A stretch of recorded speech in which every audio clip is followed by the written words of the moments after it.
Very good morning everyone. আশা করি তোমরা সবাই খুব ভালো আছো। আজকের দিনটা খুব সুন্দর। আজকে হচ্ছে কিষানের জন্মদিন, তাই ঘুম থেকে উঠেই সারপ্রাইজ দেবো বলে চলে এসেছি ফুলের দোকানে একটা বুকে বানানোর জন্য। গিয়ে দেখছি ছেলে উঠে গেছে, ছেলের বাবাও উঠে গেছে। এর দেখো ছেলের এক্সাইটমেন্ট কতটা। ওই দেবে ফ্লাওয়ারটা, যদিও এটাই আমিও চেয়েছিলাম। তো কিষান ফুল খুব ভালোবাসে, ফুল সবাই ভালোবাসে, কিষান কেন, আমি ভালোবাসি, পৃথিবীর সবাই ফুল ভালোবাসে। এই হচ্ছে আপাতত আমাদের সকালবেলার সিন। তারপর দেরি না করে আমি একদম প্রথমেই স্নান করে পায়েসটা করে নিয়েছিলাম, দিয়ে ভাজাভুজি শুরু করে নিয়েছি। আর টিফিনে হয়েছিল চপ, পেঁয়াজ, মুড়ি, চানাচুর, যেটা কিষান ভীষণ ভালোবাসে এবং আমিও। তাই জন্য কিষানকে বললাম একসাথে মাখো, দিয়ে দুজন মিলে খাবো। আর এদিকে পটল চিংড়ি করছিলাম, তাই জন্য চিংড়ি ভাজা বসিয়ে দিয়ে আলু পটলটা একটা আলাদা কড়াতে ভেজে নিয়েছিলাম। দিয়ে যেমন মশলা হয় আর কি, আদা, ধনে, জিরে, পেঁয়াজ, টমেটো, আদা, রসুন সব কিছু দিয়ে কষিয়ে পটল চিংড়ি দিয়ে জল ফুটিয়ে দিলেই হয়ে গেল পটল চিংড়ি। যতটা পারবো চেষ্টা করছি নিজের হাতে তৈরি করে খাওয়ানোর।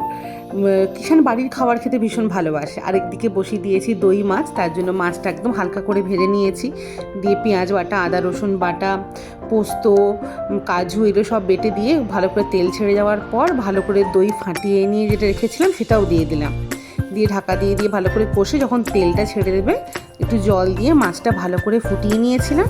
দিয়ে অল্প একটু গোলাপ জল আর বেরেস্তা দিয়ে আমি মাছটাকে নামিয়ে নিয়েছিলাম। এই দই মাছ খেতেও খুব সুন্দর লাগে, একটু চিনি দেবে অবশ্যই, ভালো লাগবে, একটু মিষ্টি মিষ্টি হলে ভালো লাগে।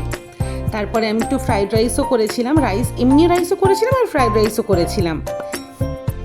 এর মাঝখানে শুক্তো করে নিয়েছি, সেটা আমি ভুলে গেছিলাম আর রেকর্ড করা হয়নি। আর এই যে মাটনটা আমি ভালো করে কষিয়ে নিচ্ছি, কষিয়ে আমি প্রেসারে একদম 2টো সিটি দিয়ে দিয়েছিলাম। একদম সুন্দর লাল লাল মাটনের ঝোল হয়েছে দেখো। আবার সেই ফাঁকে বেরিয়ে চট করে আমি একটু মিষ্টি কিনে এনেছি। এই মিষ্টিগুলো কিষানের খুব প্রিয় মিষ্টি। দিয়ে এবারে ওকে সাজিয়ে গুছিয়ে খেতে দেওয়ার পালা, তাই জন্য বাটি বাটি করে আমি সব মোটামুটি গুছিয়ে নিচ্ছি আস্তে আস্তে, যাতে খুব একটা দেরি না হয়। কেন এত সব খাওয়ার তো দেরি হয়ে গেলে আবার যদি ডাইজেশন প্রবলেম হয়। সাজিয়ে গুছিয়ে খেতে দিয়ে দিয়েছি পোস্ত বড়া, কুমড়ো ভাজা, পটল ভাজা, বেগুন ভাজা, ঢ্যাঁড়স ভাজা, আলু ভাজা, শুক্তো, পটল চিংড়ি, দই কাতলা, মাটন কষা, চাটনি, পায়েস, মিষ্টি দই, থামস আপ আর ফ্রাইড রাইস। মিথ্যে বলবো না, এত কিছু রান্না করেছি, তার জন্য কিষান আমাকে প্রচণ্ড হেল্প করেছে। ও ছাড়া আমি একদম চারিপাশ একদম অন্ধকার দেখবো। তো তোমরাও আমাকে জানিও আমি পেরেছি নাকি একটু সাজিয়ে গুছিয়ে খেতে দিতে।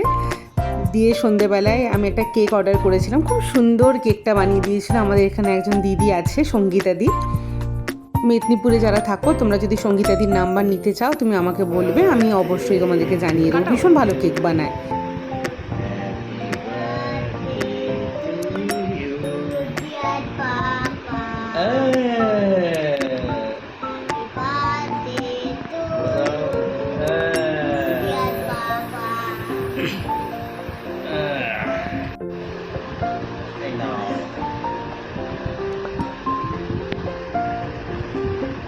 দিয়ে আমরা চলে গেছিলাম ট্রেন্ডস কিষানকে গিফট করব বলে। আমি বললাম তুমি পছন্দ করে নিজের মতো করে নিয়ে নাও।